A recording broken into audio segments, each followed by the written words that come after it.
The Americans and British had a habit of adding the word Chinese to describe something that they found confusing.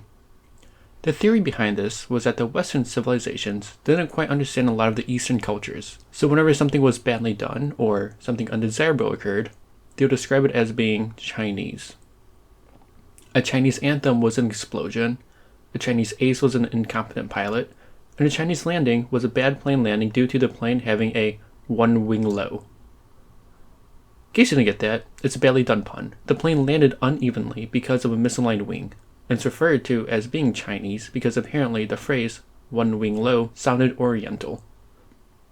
The practice has been dated back to as early as 1880, around the same time as the 1882 Chinese Exclusion Act, but didn't really become popular until World War I. The descriptor Chinese to describe something poorly done remained well after the First and Second World War ended. Birthing phrases such as the baseball Chinese home run, which were home runs that barely cleared along the foul line, the Chinese puzzle, which was a puzzle game that had no discernible solution, and Chinese whispers, which was just another name given to the game telephone due to the fact that messages tended to get muddled when passed from person to person.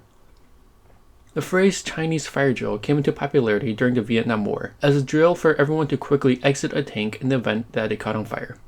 Today, a Chinese fire drill is when a car is stopped at the traffic light, the inhabitants jump out, run circles around the car before hopping back in.